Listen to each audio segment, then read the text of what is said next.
Bonjour à toutes et à tous et bienvenue dans Animedia, votre émission 100% cinéma d'animation. Je suis Sylvain, alias Phlegmatique, et dans ce podcast, je vous fais voyager dans le monde merveilleux de l'animation. Au programme aujourd'hui, bouffonne, dentier et trauma.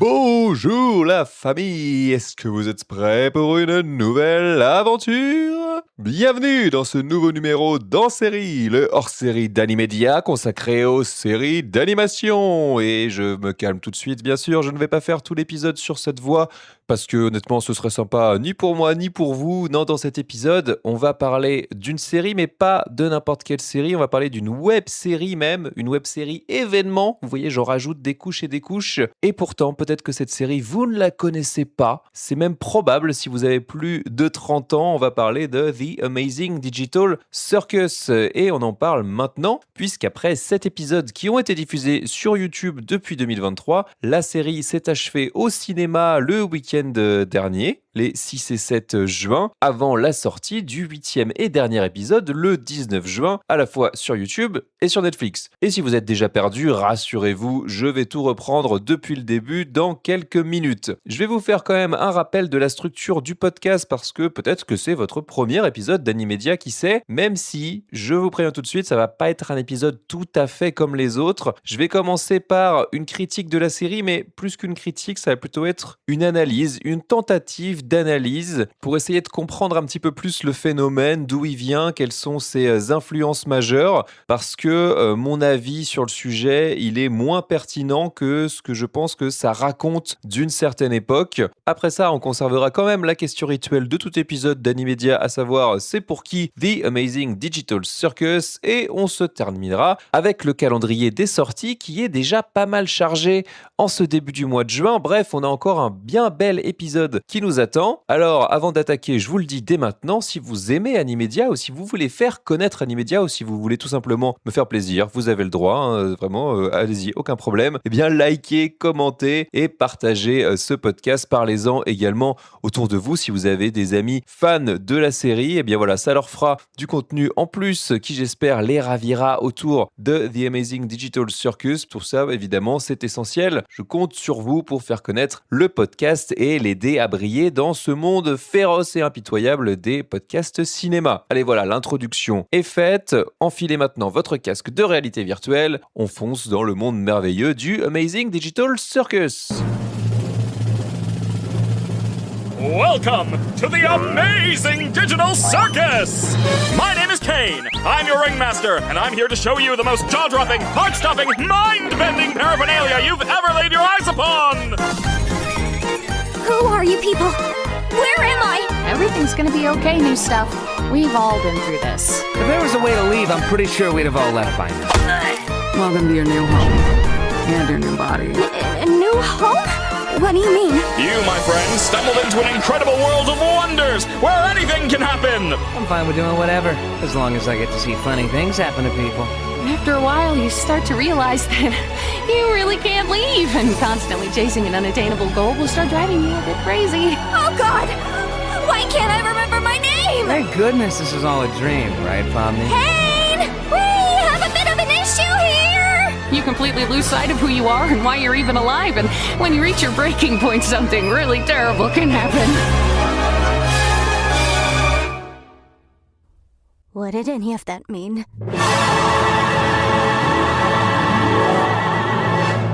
Après avoir mis un casque de réalité virtuelle, une humaine se retrouve piégée dans un univers numérique sur le thème du cirque, The Amazing Digital Circus. Sous l'apparence d'une bouffonne, en compagnie de 5 autres humains qui partagent sa condition, Pomni, c'est désormais son nom, se retrouve sous la coupe de Kane, le monsieur loyal du cirque, une intelligence artificielle qui contrôle le monde numérique et les invite à participer à des aventures pour les empêcher de devenir fous. Tout en luttant pour garder la raison, elle va établir des liens profonds avec ses compagnons d'infortune qui, derrière de lourds traumatismes, ont tous gardé une part d'humanité. The Amazing Digital Circus a été créé par Cooper Smith Goodwin, alias Gooseworks. C'est une web-série produite par le studio indépendant australien Glitch Productions. Elle est composée pour l'instant de 8 épisodes d'environ 25-30 minutes qui ont été diffusés sur YouTube entre le 13 octobre 2023 et le 20 mars 2026. Et on va en reparler, qui rassemble ensemble plus d'1,3 milliard de vues, dont 440 millions rien que pour l'épisode 1. Le film The Amazing Digital Circus Acte Final est lui sorti les 6 et 7 juin et il rassemble l'épisode 8 qui est déjà sorti et l'épisode 9 d'une heure qui lui va paraître ensuite le 19 juin. Depuis septembre 2024, les 7 premiers épisodes sont également disponibles sur Netflix. Voilà pour la présentation, tout ce qu'il y a de plus factuel. Maintenant, on va essayer de rentrer dans le vif du sujet. Mais d'abord, je vais vous faire quand même un petit aparté, ou du moins commencer avec mon rapport à cette œuvre qui ne ressemble quand même à aucune autre et qui en même temps va piocher un petit peu partout. Alors, c'est une vraie découverte personnelle. Pour moi, The Amazing Digital Circus, que je vais appeler Digital Circus à partir de maintenant, que ça va être un petit peu plus fluide si vous voulez bien, c'était quelque chose qui revenait en toile de fond. Je comprenais qu'il y avait quand même une grosse communauté qui avait déjà un petit peu des éléments pour en faire ce qu'on pourrait appeler un phénomène. Je vais essayer de décrypter un petit peu ça aussi un peu plus tard. Mais en fait, j'y comprenais pas grand-chose, je crois. J'en restais loin. En fait, j'avais d'autres prios, en fait, notamment en termes de séries ces derniers temps. Et puis, effectivement, en 2024, à partir du moment où c'est arrivé sur Netflix, il y a des voix qui ont commencé à s'élever pour mettre en avant le fait que, quand même, c'est une web-série qui arrive sur la plus grosse plateforme de diffusion de streaming. C'est pas rien. C'est quand même signe qu'il y a des frontières qui sont un petit peu en train de se briser. On sent qu'il y a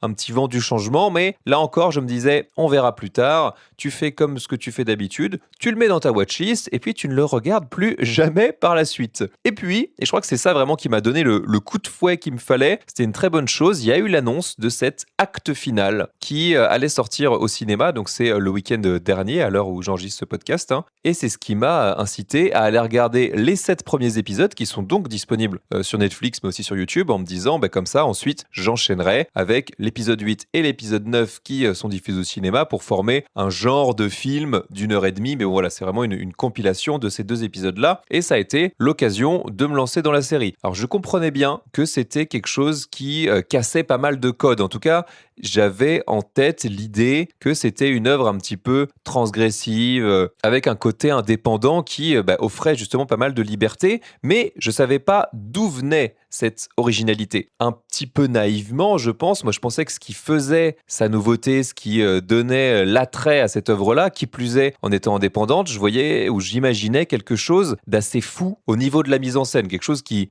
tente de faire vraiment ce qu'on ne s'autorise pas à faire dans l'animation mainstream. Je sais pas exactement ce que j'imaginais, mais c'était là où je plaçais le curseur, avec des partis pris assez tranchés, une œuvre qui dépasse l'animation traditionnelle, alors que on est quand même, quand on regarde ça de loin, on est sur de l'animation 3D extrêmement basique. Je vais y revenir, c'est pas pour rien non plus. Je pensais que j'allais avoir quelque chose de très déjanté parce que on a forcément cet imaginaire hyper coloré. De prime abord, on est sur un cirque. Le personnage principal, c'est un bouffon aux couleurs très criardes, rouge et bleu. Je pensais que ça allait partir dans tous les sens, mais dans un côté un peu plus festif, joyeux, un peu du grand n'importe quoi. Et d'une certaine façon, c'est un peu ce que c'est, mais j'étais complètement à côté de la plaque, mais je ne m'imaginais pas à quel point. Pour résumer en quelques mots, histoire de mettre Digital Circus dans une case, c'est une comédie d'horreur psychologique qui prend les traumatismes d'une nouvelle génération de vingtenaires qui cherchent à donner du sens à leur vie. Alors oui, ça a l'air effectivement très deep, et autant vous dire que ça l'est. Quand même, c'est maquillé derrière une esthétique de dessin animé pour enfants, avec, je l'ai dit, des couleurs très criardes, des personnages hyper cartoon. On a ce bouffon, on a ce lapin aux yeux jaunes, habillé avec une salopette violette. On a un personnage qui ressemble plutôt à une poupée de chiffon. On a un autre, c'est un ruban rouge, avec un masque qui va représenter ses émotions. Et on a un autre personnage, c'est carrément un amas de bras, de jambes qui peut s'enlever un peu à la manière d'un monsieur et madame Patate, ersatz, quoi, si vous voulez, qui peut s'assembler, se désassembler dans tous les sens. Et un autre encore, c'est un roi, une pièce de jeu d'échecs avec des gros yeux globuleux à des places où il devrait pas trop être. Donc on a vraiment quelque chose de assez improbable qui part un petit peu dans tous les sens, mais on pourrait se dire, voilà, ça a un côté un peu marrant. On est là pour un peu plus de la franche rigolade. Il y a un côté hyper cartoon.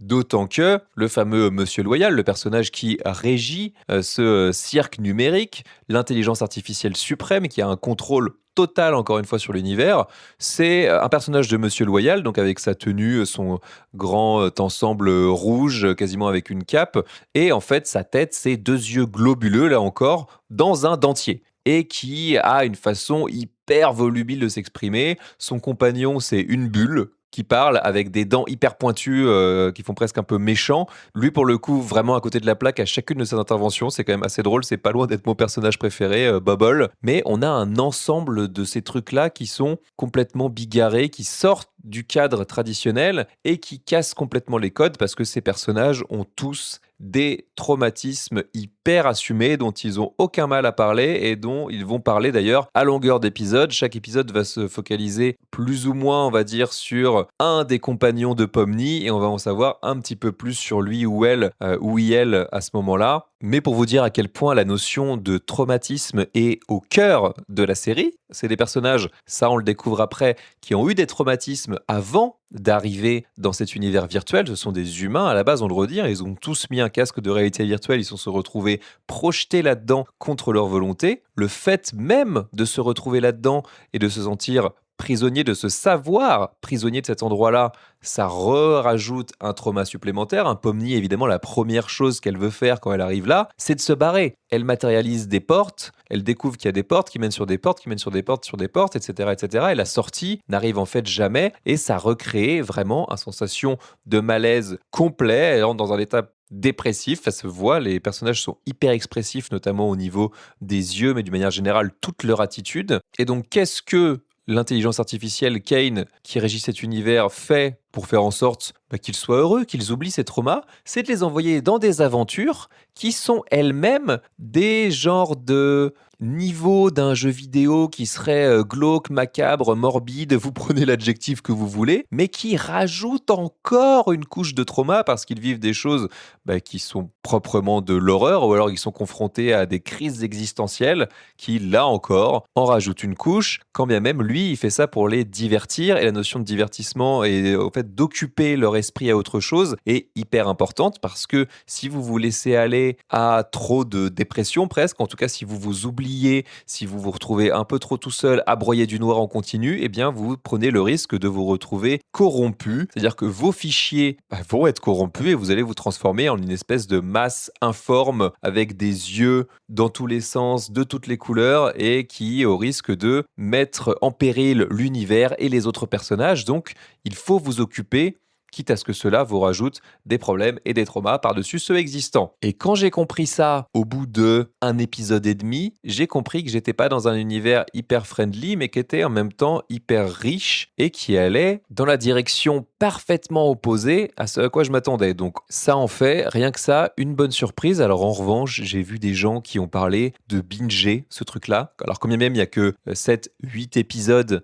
qui sont dispo sur YouTube, pour s'enquiller ça à la suite, les traumatismes des personnages qui parlent de leurs émotions et de leurs sentiments, waouh, faut quand même être assez fort ou faut avoir une capacité à gérer ça assez forte. Moi, j'avoue que j'ai fait des petites pauses, j'ai grignoté ça tranquillou, parce que c'est vraiment au cœur du projet, au cœur de la série. Les personnages parlent énormément. Il y a souvent une phase un peu plus d'action, ou en tout cas, on découvre l'univers de l'aventure du jour. Il joue un peu le jeu, on pense qu'on va se retrouver face à une aventure un peu plus classique, et puis très vite, il y a deux personnages qui s'isolent, et là, on verse dans les sentiments assez rapidement. Donc voilà, ils parlent de ce qu'ils vivent, de ce qu'ils ressentent, de ce qu'ils ont vécu, ils se tombent dans les bras, ils pleurent, ils craquent, ils pètent des plombs, enfin voilà. C'est assez riche en émotions, peut-être un peu trop. En tout cas, ce qui est sûr, c'est que ça désarçonne. Voilà, pour le coup, j'étais pas loin de lâcher l'affaire après le premier épisode, mais bon, j'avais déjà pris ma place, j'étais curieux, donc j'ai poncé un petit peu et je le regrette pas. Mais en tout cas, et c'est là où je veux en venir et c'est là où on va glisser vers la deuxième partie de cette critique/analyse, j'ai compris que je n'étais pas du tout la cible de cette série. Alors pas parce que tout va bien dans ma vie et que je danse au milieu des licornes et des papillons, pas du tout, mais parce que je l'ai senti comme un vrai cri de ralliement d'une génération donnée. Donc voilà, je vais essayer de partir vers ce qui sera plus une analyse modestement, à mon humble niveau, que d'essayer de faire une critique de ce que moi je pense de Digital Circus qui n'aurait pas beaucoup d'intérêt. Parce que, comme j'ai dit, je suis pas la cible. C'est pas à moi que la série essaye de parler, clairement pas. Et je vais pas être le plus pertinent. En revanche, avec un petit peu de recherche et avec juste ce que j'ai pu en déceler, j'ai quand même les moyens de vous dire ce qu'on peut y trouver et en quoi ça peut être intéressant quand même à analyser. D'ailleurs, c'est le paradoxe ou en tout cas les bienfaits parfois de mettre de la distance avec une œuvre assez rapidement. D'un côté, ça complique, voire carrément ça empêche tout investissement émotionnel avec ce que tu regardes, hein. Et là, en l'occurrence, je peux pas dire que j'ai été énormément touché par ce qui se passe dans Digital Circus, par les personnages.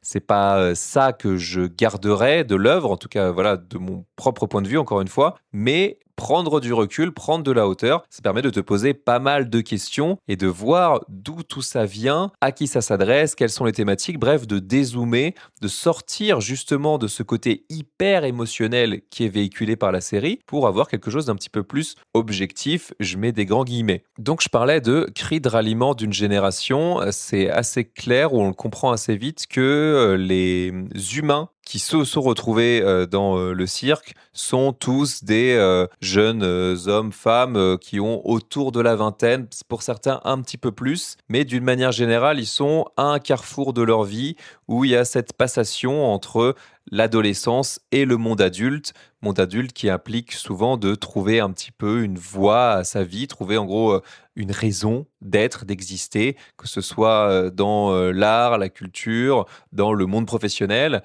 Et ça, d'une manière générale, ce sont des personnages qui sont des grands angoissés de cette nouvelle vie qui les attend et qui vivent très mal les agressions du monde extérieur, non pas parce que ce sont des petits êtres fragiles qui seraient représentatifs de la nouvelle génération, on peut plus rien dire, non, c'est pas du tout ça, parce que ces agressions, issues du monde réel, de la société, du monde capitaliste dans lequel on vit, sont des réelles agressions.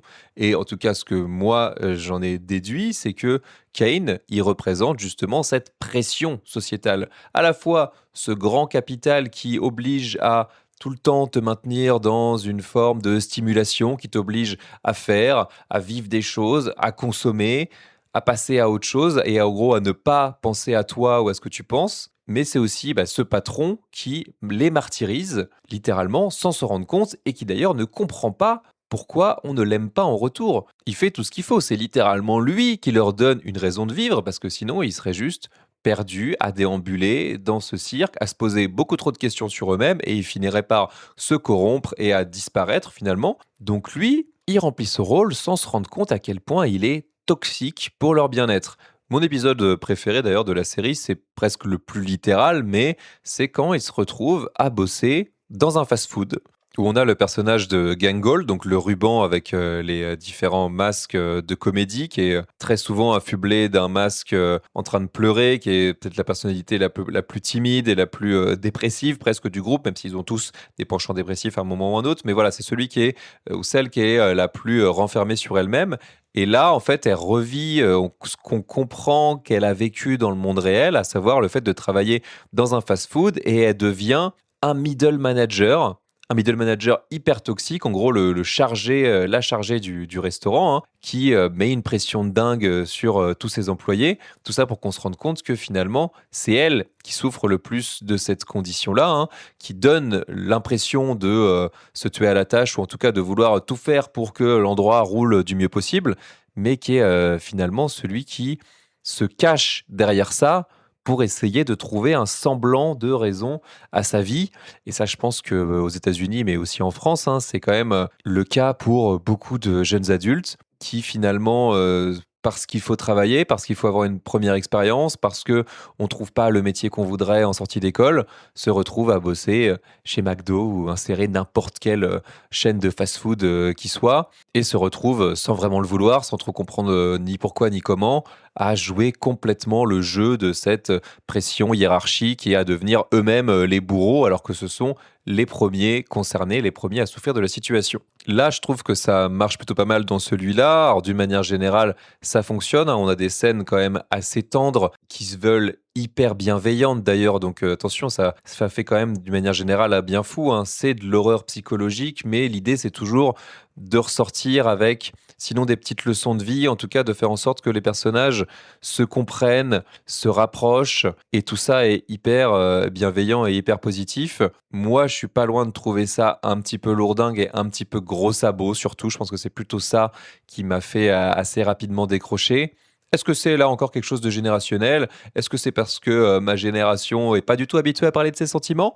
C'est possible, c'est bien possible, je ne le nie pas, mais c'est pour ça justement que je considère que je suis pas forcément la cible et qu'il y a d'autres personnes à qui ça peut parler beaucoup plus que moi. Mais si c'est une série qui est chargée thématiquement, elle l'est aussi esthétiquement. Et alors, je vais pas non plus en parler pendant des heures parce que déjà, ce serait pas très radiophonique, hein. Je vais pas vous parler d'esthétique et de visuel alors que vous ne pouvez pas les voir pendant que vous m'écoutez.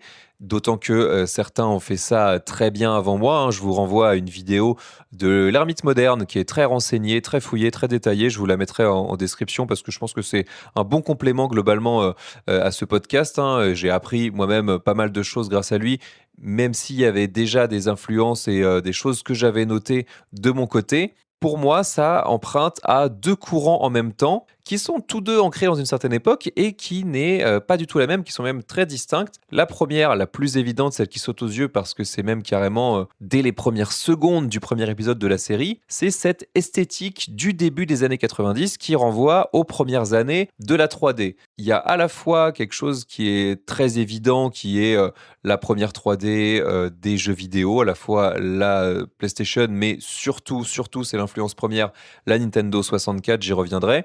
Et de l'autre aussi, le développement des premières cartes graphiques grand public que certains s'amusaient à bidouiller sur PC, notamment les fameuses cartes Silicon Graphics, qui ont donné lieu d'ailleurs aujourd'hui à une toute nouvelle esthétique néo-rétro qui se complaît un petit peu là-dedans, qui est l'esthétique qu'on appelle Silicon Dreams. Je vous invite à aller voir. Peut-être que ça vous parle pas, mais il suffit de quelques visuels si vous avez grandi dans les années 90. Tout de suite, ça vous mettra la puce à l'oreille et ça vous rappellera des choses que vous avez vues ou que vous avez pu voir, parce que ce sont des relectures modernes de ça. Ou alors, si vous êtes un petit peu trop jeune pour ça, vous aurez immédiatement cette notion de nostalgie. J'y reviendrai, mais d'une époque que vous n'avez pas connue, ça date tout de suite, ce mouvement, dans cette époque-là des années 90. Et pour revenir à cette 3D plus jeu vidéo, l'influence majeure de ça, c'est vraiment Super Mario 64. Donc les premières aventures 3D de Mario, je pense que tout le monde voit à peu près de quoi il s'agit. D'ailleurs, il y a des similitudes assez frappantes entre le cirque, le Digital Circus, et le château de Peach, même ses environs. Ça va du damier au sol, qui est carrément repris du château, mais aussi ses couloirs. Il y a même énormément dans la série de tableaux qui renvoient ou qui potentiellement renvoient à des autres univers, comme c'est le cas dans Super Mario 64 où eh bien, on se jette avec Mario dans des tableaux pour parcourir un nouveau monde. Et même le monde de la plage renvoie aussi à cette esthétique-là. Bref, il y a plein de ponts à faire dans tout ça. D'autant que les créateurs de Glitch, qui sont deux frangins, ils viennent eux-mêmes d'une scène de modeur de Super Mario 64. Donc voilà, c'est quelque chose qui s'entre-influence. Tout ça ne vient pas de nulle part. C'est assez complexe, mais assez passionnant, je trouve, à creuser. Donc je vous invite, même vous, à aller voir. Tout ça, de toute façon, renvoie à peu près à la même chose, dans la même direction. C'est que Digital Circus est très lié à toute une culture de la création web des 10 dernières années, grossièrement, quoi. Une culture web dont je me suis rendu compte que j'ai été hyper éloigné. Enfin, moi, c'est vrai que ces 10 dernières années, c'est le moment où j'ai plutôt redécouvert le cinéma, où je suis beaucoup allé en salle et où je vais pas dire que j'ai délaissé YouTube, mais déjà, j'étais pas un énorme consommateur de YouTube à l'époque des premiers YouTubeurs, mais c'est vrai que toute cette scène indépendante de création, que ce soit de petites vidéos, de graphiques, de DeviantArt, etc., c'est pas du tout quelque chose avec lequel je suis familier. Donc, c'est encore un nouvel environnement dans lequel je me suis plongé pour ce podcast, mais j'ai quand même un petit peu des bases et moi, peut-être qui va se rapprocher un peu plus de Digital Circus, c'est toute la scène de modding jeux vidéo, voire de speedrun jeux vidéo, et il y a des éléments qui sont très très liés à ça. Dans la série, il y a beaucoup d'éléments qui sont liés au glitch avec des bugs de collision, c'est-à-dire que les personnages vont se heurter dans des décors et vont faire des mouvements improbables, presque impossibles, mais qui sont en fait liés à des bugs de programmation qui étaient évidemment hyper courants dans les premiers temps de la 3D et qui ont ensuite été exploités par des gens qui chercher à casser la matrice tout simplement, à la fois purement pour s'amuser et pour créer des œuvres nouvelles, ou alors pour essayer notamment de battre le jeu le plus rapidement possible. Là, en l'occurrence, on est purement dans le fun, la déconne, d'essayer de voir comment on peut jouer avec les limites de cet environnement-là. Et il y a cette esthétique qui transparaît énormément dans Digital Circus. Je vous disais au début que je pensais que ça faisait des choses un petit peu plus folles esthétiquement. Il y a quand même des éléments qui vont chercher là-dedans. Je pense que c'est tout ce qui a trait à cette culture jeu vidéo, notamment des personnages qui vont retrouver des effets de bugs, en fait. Des personnages dont on va voir le code parce qu'ils vont se mettre d'un coup à bugger. Ça va faire comme une erreur 404, si vous voulez. Ils vont presque se réinitialiser. On a aussi toute une sous-intrigue dans un épisode avec ce qu'on appelle des PNJ, des personnages non joueurs, qui sont en fait des personnages créés pour le jeu, qui n'ont pas d'identité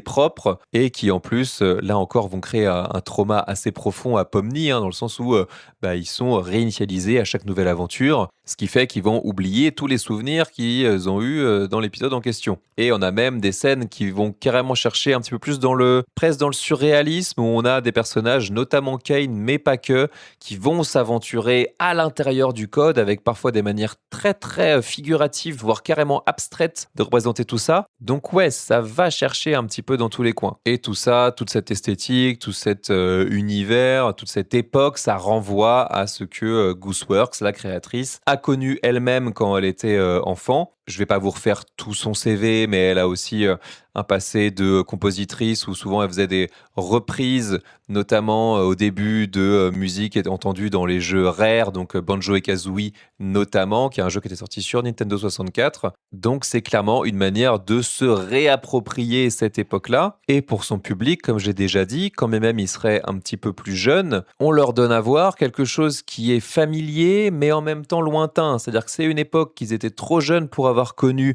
sur le moment, mais on peut se douter qu'ils ont vu des images de ça traîner, ou alors ils ont pu jouer, on sait jamais, avec un grand frère, un cousin, à ces vieux jeux vidéo-là, vieux pour eux en l'occurrence. Et puis il y a aussi quand même un certain courant en vogue actuellement qui est un retour à l'analogique, à ce qu'on appellerait même l'analogue aurore, c'est-à-dire qu'on est toujours attiré et en même temps un petit peu apeuré par tout ce qui est de la génération précédente. Ring, c'était aussi un petit peu ça, c'est-à-dire que la cassette devenait quelque chose de terrifiant parce que aussi on arrivait à l'heure du DVD et donc il y avait cette espèce d'artefact qui vient du passé qui pourrait transporter avec lui quelque chose de terrifiant. Là, il y a un petit peu ça aussi dans l'idée. On est sur une esthétique qui est datée et donc qui a un caractère un petit peu inquiétant en plus de cet aspect nostalgique. À titre personnel, moi, c'est vrai que assez rapidement, mais via le personnage de Pomni, j'ai pensé à un autre jeu vidéo de cette époque-là qui s'appelle Pandemonium, qui était sorti sur la PlayStation première du nom et sur PC.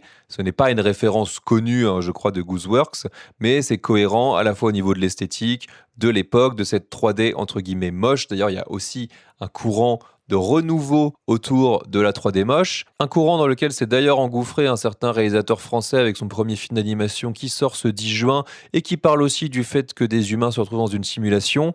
Mais alors là, pour le coup, on n'est pas du tout au même niveau que Digital Circus.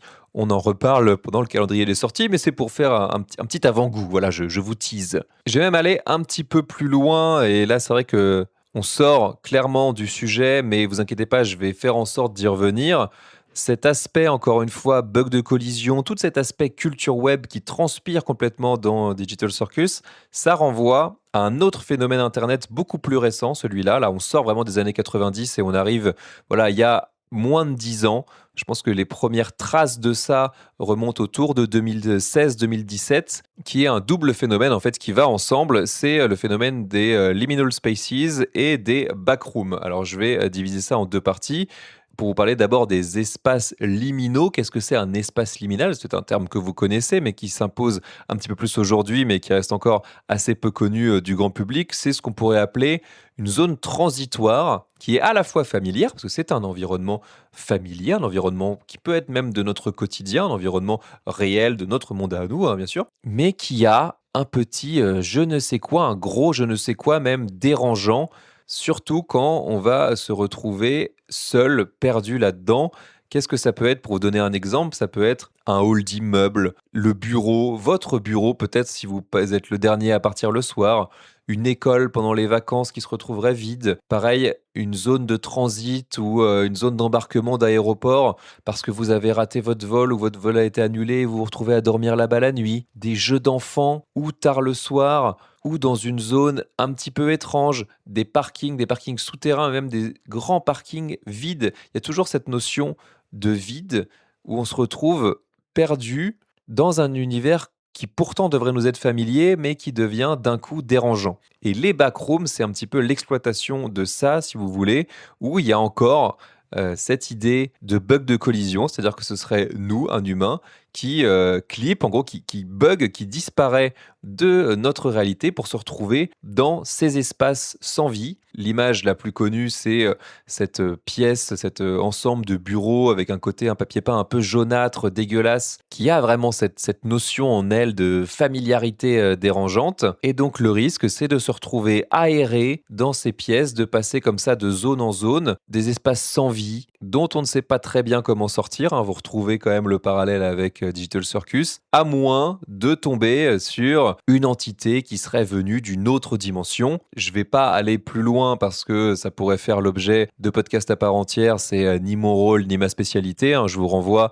aux deux youtubeurs français les plus connus qui parlent beaucoup de ce sujet, que sont Feldup et Alt236. Alt236 qui a notamment écrit d'ailleurs un livre sur les espaces liminaux. Quel rapport, vous allez me dire, avec Digital Circus? Justement, déjà, le cirque en lui-même peut être considéré comme un espace liminal, hein. Il y a quand même pas mal de moments où les personnages se retrouvent seuls dans ce qui est vraiment un grand espace. Et à pas mal de moments, ils vont errer dans des couloirs. Il y a même carrément ces scènes où Pomni va de porte en porte et se retrouve dans des bureaux vides. Ça renvoie clairement à ces espaces liminaux. Et puis, au détour d'une aventure, ils vont se retrouver confrontés à une espèce d'entité venue de nulle part, avec souvent des visages ou d'un aspect un peu difforme, qui va ou prendre possession d'elles ou essayer de les tourmenter. Enfin voilà, on retrouve vraiment cet aspect espace liminal backroom dans Digital Circus, avec en plus un héritage assez clair d'un jeu vidéo que j'adore, qui s'appelle The Stanley Parable,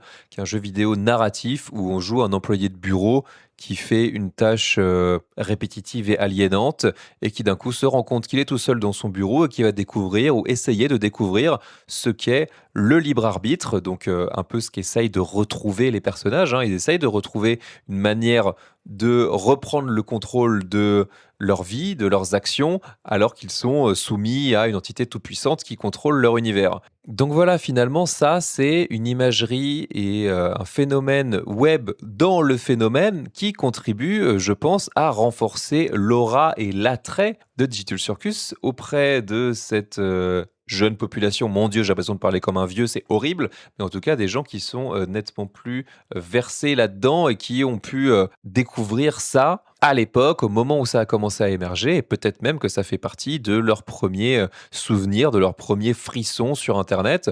Moi, j'ai découvert ça, mais avec des années et des années de retard. J'étais loin de m'imaginer qu'il y avait tout ce lore, tout cet univers qui existait sur Internet, hein, sur des forums que je ne consultais pas, hein, les backrooms, tout ça c'est né sur 4chan, qui est vraiment quelque chose qui est à des kilomètres de mes habitudes d'Internet.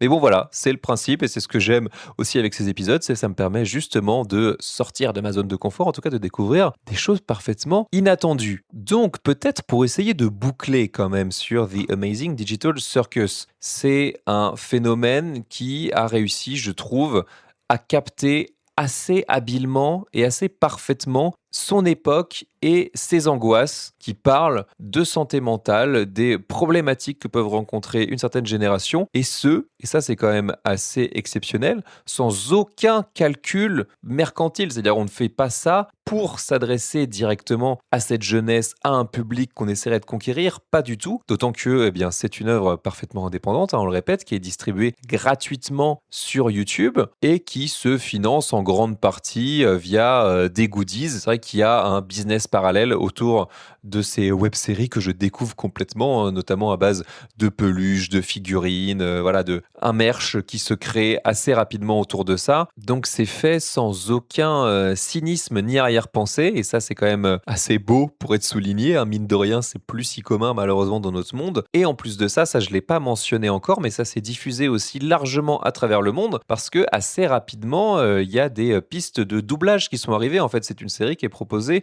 dans énormément de langues et énormément aussi de langues de sous-titres. Donc ça a pu toucher vraiment une communauté un petit peu partout. Et d'ailleurs, c'est cette communauté, ces fans, qui ont poussé à tout prix pour que ce qui était annoncé comme l'épisode 9, donc le dernier qui allait durer 1 heure, ce sont eux qui ont poussé pour que cet épisode sorte au cinéma. Des fans, en tout cas ça s'est passé comme ça en France, mais peut-être même à l'étranger, sont allés démarcher eux-mêmes des cinémas près de chez eux pour qu'ils diffusent le film. Et le pire, c'est que ça a fonctionné. Voilà, c'est pour ça qu'on a le droit à un épisode de web-série qui sort au cinéma, certes dans une version un petit peu remontée pour avoir le droit à une séance d'1 heure et demie, mais je suis pas sûr que dans l'histoire ce soit des choses qui aient beaucoup existé. Alors on a eu ce fandom toxique de Zack Snyder qui voulait à tout prix qu'on ressorte la Snyder Cut et qui a carrément harcelé les exécutifs de Warner Bros qui ont fini par leur donner raison.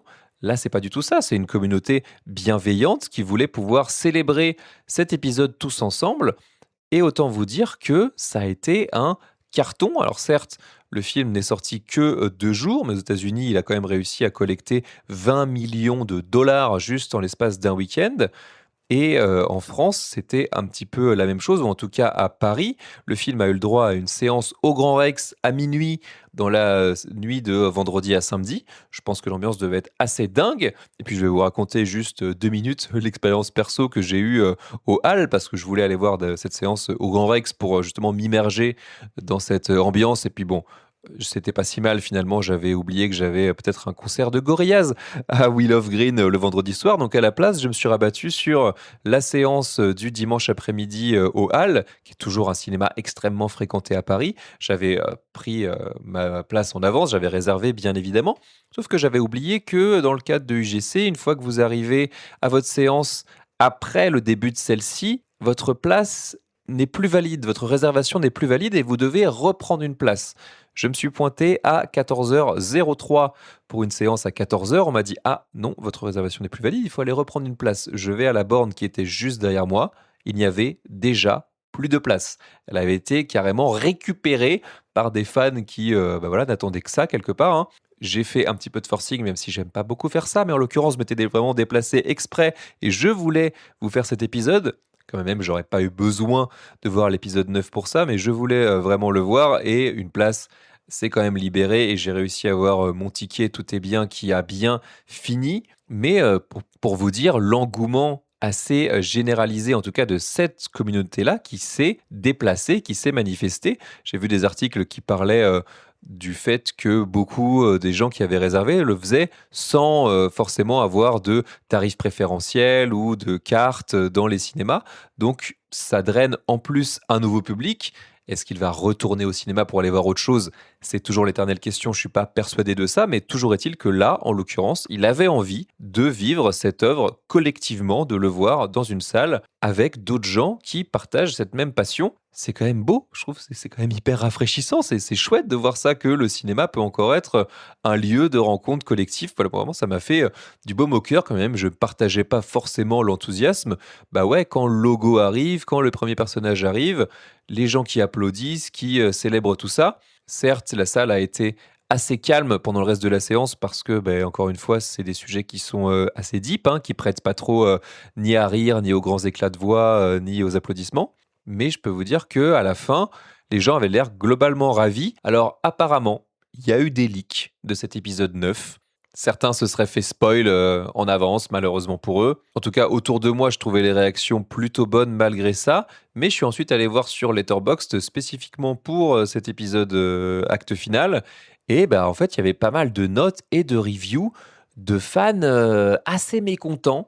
Le film, en tout cas, là, de cette dernière partie, ce dernier épisode, a l'air de pas mal diviser. S'il y a des fans qui m'écoutent, et j'espère vraiment que c'est le cas et que vous êtes toujours là, venez me dire en commentaire. Moi, j'avoue que c'est pas un épisode qui m'a spécialement déplu. Il y a des vrais partis pris. Je vais pas rentrer dans les détails, mais est-ce que c'est le fait que ça se concentre sur un personnage plutôt qu'un autre? Est-ce que c'est peut-être cette espèce de happy end à la fin qui, moi, je trouve, colle assez moyennement à la tonalité de la série? Je ne sais pas. Toujours est-il que voilà, ça a été reçu assez diversement, ou en tout cas, on sent que les avis étaient très très polarisés. En soi, peu importe, ça reste un phénomène de niche, certes, hein, parce que là encore, si vous avez moins de 30 ans, vous n'avez probablement jamais entendu parler de ça, et puis peut-être que ça vous passe complètement à côté, de la même manière qu'il vous a fallu peut-être pas mal de temps avant de découvrir que K-Pop Demon Hunters l'an dernier, c'était un vrai truc. Toujours est-il que c'est un cas qui est venu complètement chambouler les codes de la distribution classique. Une web-série qui est d'abord passée sur une plateforme de streaming et pas n'importe laquelle, avant de débarquer au cinéma, qu'on le veuille ou non, c'est un phénomène qu'il faut prendre en compte et qu'il faut surveiller. Est-ce que ça va faire école? Rien n'est moins sûr, parce qu'il faudrait trouver un phénomène comparable, il faudrait qu'il y ait une autre mobilisation. C'est vrai que là, en l'occurrence, on sent qu'il y a eu un enthousiasme assez global, ça s'est fait, là encore, sans calcul, et c'est presque comme ça que ça marche le mieux. Si jamais ça devait se reproduire, est-ce que ce serait pas justement un peu trop calqué sur ce modèle-là, un peu trop spontané, peut-être un peu moins bienveillant? Ça paraît difficile à croire. En tout cas, il faudrait qu'il y ait quelque chose qui stimule les fans à ce point-là. Netflix, en tout cas, a compris assez rapidement, avant même la fin de la diffusion de la série, qu'il y avait quelque chose qui se jouait et est allé le récupérer. L'autre cas emblématique de ça, vous connaissez probablement si vous suivez cet épisode, c'est Has Been a Hotel et Hell of a Buzz de Vivzy Pop, de son vrai nom Vivienne Medrano, qui a diffusé ses premiers épisodes là encore en indépendant sur YouTube, avant d'être récupéré par Prime Video. C'est là encore un petit phénomène, et ça prouve une fois de plus que les plateformes sont au moins une bonne chose pour ça, hein, pour le fait qu'elles permettent de diffuser comme ça des contenus un peu foutraque, un peu varié, un peu divers que ni la télé ni le cinéma ne voudraient récupérer. Donc, merci les plateformes d'exister pour permettre ça. Et on peut même aller encore un petit peu plus loin. Décidément, c'est l'épisode de la digression et du n'importe quoi, mais que voulez-vous? On peut même aller un petit peu plus loin et faire un pont supplémentaire avec ce qui se passe dans le cinéma d'horreur américain aujourd'hui. C'est aussi un milieu que j'adore observer. Je suis très friand de cinéma d'horreur. Je ne vais plus tout voir aujourd'hui. Il y a beaucoup de choses qui me déplaisent. Mais actuellement, il y a quand même un sous-phénomène émergent qui est très difficile d'ignorer quand on s'intéresse à ce milieu-là. C'est le fait qu'il y a justement énormément de créateurs qui viennent de YouTube. Je vais vous en citer 3. On a les frères Philippou qui sont arrivés assez récemment avec La Main, et puis l'an dernier, c'était Substitution, qui sont quand même des films assez frappants. Pour le coup, c'est assez difficile de les oublier. En tout cas, il y a quelque chose, ils ont une vraie patte esthétique. C'est des Australiens comme Glitch, qui tentent vraiment des choses et qui sortent des carcans traditionnels de l'horreur. Plus récemment, et ça c'est un vrai phénomène, on a Obsession, qui a été réalisé par Curry Barker, qui lui aussi a fait ses premières armes sur YouTube dans le court-métrage, puis dans le moyen-métrage. Et peut-être l'exemple le plus frappant, qui sera peut-être aussi celui qui rencontrera le plus de succès et qui est aussi le plus précoce. On va revenir au Backroom, parce que sort en France le 17 juin Backrooms, tout simplement, qui est là, donc l'adaptation d'un phénomène Internet distribué et produit par A24, qui est déjà sorti aux États-Unis et qui fait déjà un carton aux États-Unis. Et qui réalise Backrooms? C'est tout simplement Kane Parsons, alias Kane Pixels, qui est celui qui avait fait les premières vidéos qui explorent les backrooms avec un mélange de animation 3D, prise de vue réelle, enfin voilà, qui s'était emparé du phénomène pour en faire une véritable web-série horrifique. Et donc ces créateurs-là, qui sont hyper jeunes, hein, qui ont autour de la vingtaine, même pas 30 ans, autour de 25 ans, ils sont en train, peut-être pas de prendre d'assaut Hollywood et le box-office, mais d'être vraiment considérés comme des créateurs, des artistes à part entière. Et que ça, quel que soit le domaine, ça prouve que le web reste un univers hyper passionnant à explorer. Pour ce qui est de l'animation, j'en ai juste gratté la surface. Je ne suis pas sûr que j'ai vraiment envie de creuser plus que ça. Il y a d'autres choses qui m'intéressent ailleurs et puis on peut pas être partout, il faut faire des choix.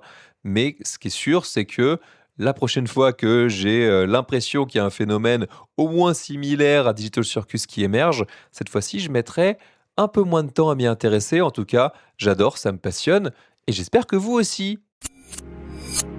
T'es sûr? Ça veut dire que... Du siège! Là, on n'a plus rien. Je sais pas ce qui va se passer. Qu'est-ce qu'on fait maintenant? Je voulais vraiment aider.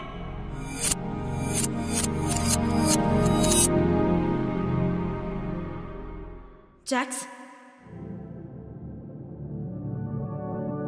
T'as déjà fait quelque chose que tu regrettes?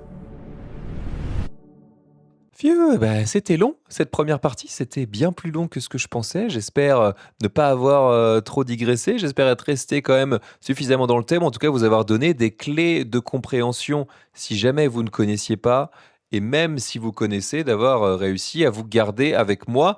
Habituellement, je décerne une note, que ce soit à un film ou à une série. Là, c'est vrai qu'au départ, j'étais parti pour donner une note à cet acte final. Et au final, je me suis dit pourquoi faire, dans le sens où si vous ne connaissez pas la série, ça va pas vous intéresser de savoir combien je mets à l'épisode 8 et 9, parce qu'en soi, ça n'a pas beaucoup d'intérêt. Et l'idée, c'était pas de vous faire encore une fois une critique un petit peu plus classique. Et c'est là encore, si vous aimez Digital Circus, vous avez déjà fait votre propre avis. J'ai cru comprendre qu'il était ou tranché dans un sens ou dans l'autre. Moi, je serais quand même un petit peu au milieu parce que d'une manière générale, je pense que je me situe un petit peu au milieu, voire à l'écart de tout ça. Ce qui est sûr, c'est que j'ai pas passé un mauvais moment. Ça a été quand même une bonne découverte. Je suis contente d'être allé vers cet univers-là. Toujours est-il que, voilà, ce sera, écoutez, le premier épisode sans note de l'histoire d'Animedia. Voilà, il fallait bien une première. Décidément, Digital Circus chamboule bien plus de choses que ce qu'elle pouvait penser.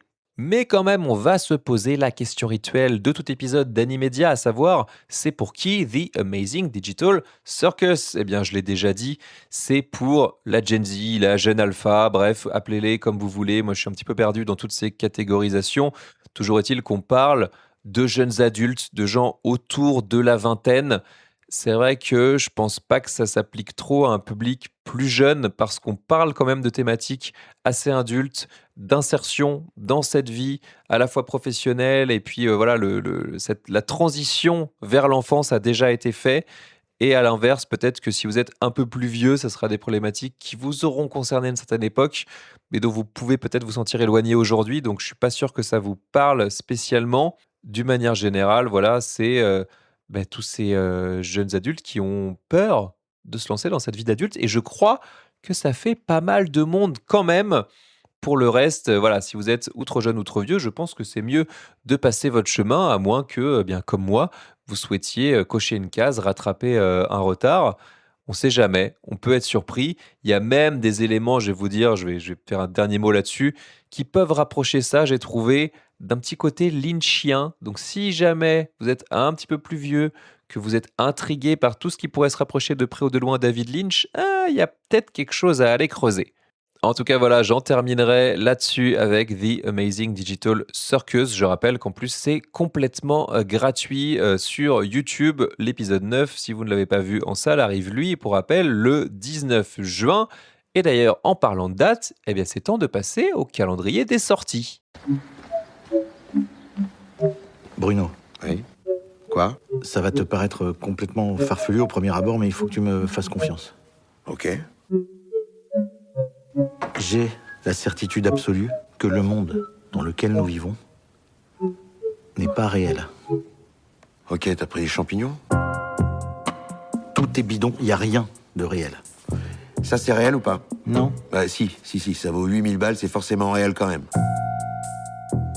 J'ai vu une boulangère qui avait 8 doigts à chaque main.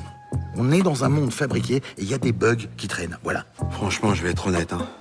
Ça me chie la tête, ton truc, là. Oh là! Ah merde! Oh là là, ça y est, je perds les os. T'es sûr? Bah, tu vois bien. Ah, c'est une fille en plus. Attends, ça y est, on est parents, là? Là, t'as rien vu de bizarre. Bah, c'est pas bizarre, elle a accouché, quoi, c'est la nature.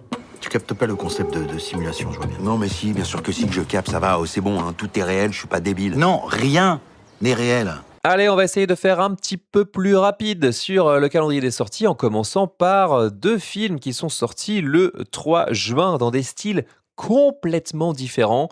On va commencer par celui que j'ai vu, qui s'appelle Nouveau copain à Puffin Rock de Jérémy Purcell. Et on est finalement, là encore, sur la déclinaison, l'arrivée au cinéma d'une série qui s'appelle Puffin Rock, qui a été créée par Tom Moore. Et Tom Moore, c'est qui? Attention, c'est pas n'importe qui, petite digression encore une fois, c'est le réalisateur des chefs-d'œuvre que sont Le Peuple Loup, Le Chant de la Mer ou encore Brendan et le secret de Kells. Je vous invite vraiment, vraiment à aller voir ça, que ce soit en famille, que ce soit pour vous, faites-vous du bien. Allez voir ce que fait Tom Moore. Moi, pour le coup, je ne connaissais pas du tout Puffin Rock. Pourquoi? Parce que c'est une série à la base qui s'adresse vraiment aux plus jeunes. Je pense que le public, c'est entre 3 et 6-7 ans. Et en l'occurrence, ça parle de quoi? Ça parle de macareux, qui sont en fait les puffins, c'est des macareux, voilà, je l'ai appris, et leurs amis qui vivent des aventures sur leur île et qui accueillent ici, dans ce film en l'occurrence, un nouvel arrivant, un nouveau macareux, après que sa famille a été chassée de leur île par une tempête qui justement arrive jusqu'à eux, alors qu'un œuf a disparu au sein de la colonie qu'ils vont devoir tenter de retrouver. Donc je l'ai dit, c'est une série jeunesse, avec une voix off qui va raconter un petit peu ce qui se passe, des personnages qui vont énormément parler, un rythme globalement assez lent, mais qui est adapté justement à ce public jeunesse, et qui, malgré ça, quelque part, les prend quand même hyper au sérieux. Déjà, visuellement, c'est magnifique. On retrouve vraiment le style Tom Moore, c'est de la 2D, avec souvent des grands aplats de couleurs, mais un côté très chatoyant, avec souvent des petits détails qui sont rajoutés et qui font le sel, je trouve, de cette animation. Et puis surtout, c'est un film qui a le cœur au bon endroit, hein, qui mélange la solidarité, l'harmonie entre les peuples, et qui n'hésite pas à parler de dérèglement climatique, parce que c'est vraiment au cœur de l'intrigue. Donc, je trouve que voilà, ça a tout pour être le bon film à voir en famille, si vous avez des petits-enfants, et ça peut être l'occasion, si vous avez regardé la série qui est dispo sur Netflix, ils connaîtront déjà, et c'est super. Ou à l'inverse, ça peut être l'occasion de les emmener au cinéma, et de poursuivre ensuite en leur montrant la série sur Netflix. On enchaîne toujours le 3 juin avec Bouchra de Oriane Barki et Meriem Benani. Alors de ce que j'ai vu, en tout cas sur ma timeline, qui est quand même très axée cinéma d'animation, notamment sur Instagram, vous pouvez vous en douter, c'est un petit peu la sensation indépendante du moment, même si c'est vrai que chez nous, il est distribué dans très très peu de salles, et je pense qu'en dehors de Paris, il faut s'accrocher pour trouver une salle qui le diffuse. Mais en gros, qu'est-ce que ça raconte? C'est l'histoire de Bouchra, qui est donc une cinéaste marocaine installée à New York, qui est paralysée par la peur de la page blanche et dont les souvenirs et les émotions vont remonter suite à un appel de sa mère depuis Casablanca. Alors c'est un projet extrêmement atypique, puisque déjà si vous regardez les visuels, les personnages sont en fait des animaux anthropomorphes, des sortes de chiens, hein, un petit peu qui se baladent sur 2 pattes, avec une esthétique 3D assez étonnante, qui se rapproche de ce qu'on a pu voir dans quelques épisodes de Love, Death and Robots, je trouve. J'en ai vu assez peu de choses au final. Je suis même pas sûr d'avoir vu la dernière bande-annonce en date. Je l'ai raté, hein. J'ai raté les projections presse, vous l'avez compris, mais je compte bien le rattraper au cinéma, parce qu'en fait, ça m'a énormément intrigué. Pourquoi? Parce que y a une base d'autofiction, c'est-à-dire un mélange d'autobiographie et de fiction, qui s'appuie sur de véritables échanges téléphoniques qu'ont eu Meriem, l'une des réalisatrices du film, et sa mère, qui ont eu lieu justement pendant la création du film. Et c'est un film qui parle de pas mal de sujets assez profonds, et notamment du fait d'assumer son homosexualité quand on vient d'un pays comme le Maroc, puisque en fait Meriem Benani et Oriane Barki sont en couple à la ville, et c'est notamment un des sujets du film. En vérité, j'ai pas grand-chose de plus à vous en dire, parce que moi-même, je me suis tenu pas mal à l'écart de ce que ça racontait pour essayer de garder la surprise assez intacte. Donc autant vous dire que j'ai hâte de découvrir ça en salle, et je vous en parlerai bien sûr sur Letterboxd et sur les réseaux. Donc allez me suivre là-bas si jamais vous voulez en savoir plus. On arrive au 10 juin, ce mercredi, le jour de sortie de ce podcast, pour vous parler là encore de 2 films, et on va commencer par Le Vertige de Quentin Dupieux. Voilà, c'est le film dont je vous parlais un petit peu plus tôt dans le podcast. C'est le Dupieux de l'année, ou même l'un des deux Dupieux de l'année, puisque maintenant il sort à peu près entre 1 et 2 films par an, hein. Je ne sais pas comment il fait, ou plutôt je sais comment il fait, à savoir il nous torche des films de à peine plus d'une heure pour pouvoir monopoliser le plus possible sa présence en salle. Bon, pour être un petit peu plus factuel, ça a été présenté à Cannes en clôture de la quinzaine des cinéastes. C'est avec Alain Chabat, Jonathan Cohen et Anaïs Demoustier. Et en gros, ça raconte quoi? Le personnage joué par Alain Chabat va voir celui de Jonathan Cohen pour lui dire qu'il a la certitude qu'ils vivent dans une simulation. Et pourquoi c'est drôle? Parce que c'est donc le premier film d'animation de Quentin Dupieux et toute l'esthétique, tous les personnages, l'univers du film d'une manière générale ressemble à un jeu PS1, PC des années 90. Voilà, on y revient, vous savez, avec les gros polygones, des personnages dont le visage est à peine animé, des aplats de couleurs moches pour figurer les décors, ce genre de choses. Mais là où c'est encore une énième blague de Quentin Dupieux qui tombe à plat, c'est que pour le coup, ça n'utilise presque pas son sujet et ça s'en sort avec une énième pirouette finale pour éviter d'essayer de raconter quoi que ce soit d'intelligent ou parce que il ne sait pas comment terminer son film, soyons honnêtes. C'est ça, hein, quand tu sors une trouzaine de scénarios par an et que tu arrives à te les faire produire, au bout d'un moment, tu sais plus trop ce que tu racontes. Et certes, c'est un petit peu son créneau, ça a toujours été son créneau. Quentin Dupieux, c'est le parangon de ce qu'il a appelé le no reason, c'est-à-dire c'est des films qui racontent rien ou en tout cas qui partent dans tous les sens, qui vont dans l'absurde et puis à l'arrivée, il faut pas chercher à comprendre. Mais même lui a réussi à faire des choses qui se tenaient mieux que ça par le passé. Le film qui l'a fait connaître, peut-être un de mes préférés de lui, c'est Rubber. Si vous en avez entendu parler, ça a quand même un petit peu de temps maintenant, mais c'est sur l'histoire d'un pneu tueur psychopathe qui a des pouvoirs de télékinésie. Voilà, c'est complètement con, mais c'est assez drôle. Et puis il a fait aussi récemment Au Poste, Le Dain ou encore Yannick, qui est un de ses nombreux films qu'il a fait avec Raphaël Quenard. Et là, voilà, vous l'avez compris, moi j'en sauve pas grand-chose, hein. Je l'ai vu, je lui ai mis 1 sur Letterboxd parce que je trouve que la blague a assez duré et que utiliser le cinéma d'animation pour ça, c'est à la limite du foutage de gueule. Voilà, c'est animé par 3-4 personnes. Ça se voit quand même, tu fais de l'esthétique low poly. Regardez, c'est de la 3D moche lol. Il faut un minimum. Il faut un minimum de talent et surtout, il faut essayer de raconter un minimum de choses avec ça. Donc, pour certains, peut-être que ça fera illusion. Peut-être qu'il reste encore sur cette terre des fans hardcore de Quentin Dupieux. Moi, j'ai quitté le navire depuis un certain temps et aujourd'hui, j'ai beaucoup de mal à lui pardonner quoi que ce soit. Bref, on va se réjouir à la place. Je vais vous dire quoi aller voir le 10 juin. Je plaisante, vous faites ce que vous voulez, bien sûr. Faites-vous votre propre avis surtout. Ça, je le dirai toujours.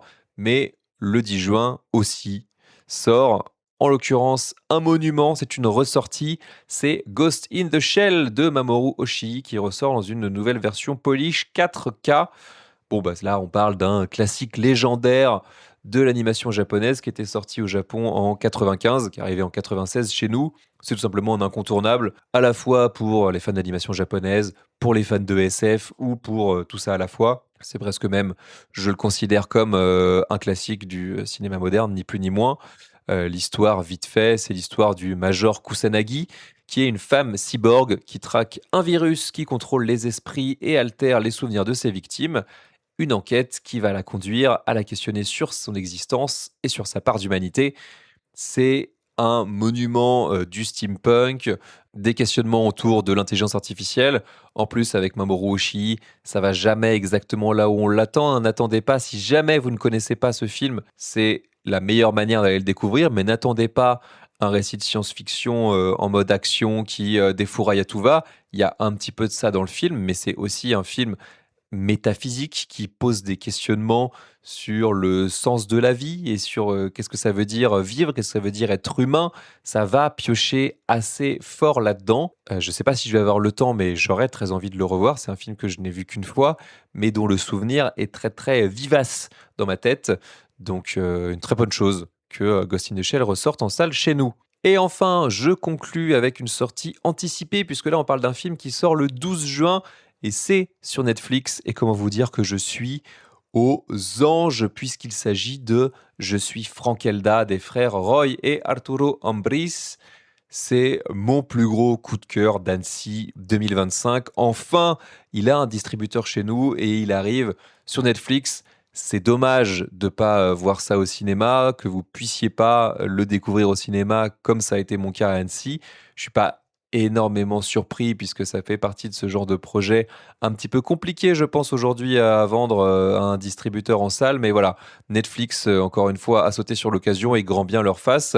Il faut dire qu'il y a quand même une grosse parenté entre ça et les derniers films de Guillermo del Toro, les derniers films d'animation. Pourquoi ? Puisqu'on est sur de la stop motion gothique à fond de balle. C'est d'ailleurs le premier film intégralement en stop motion de l'histoire du Mexique, qui n'est ni produit ni réalisé par Guillermo del Toro, vous l'avez compris, mais quand même reçu son parrainage express et il soutient le film et c'est très bien.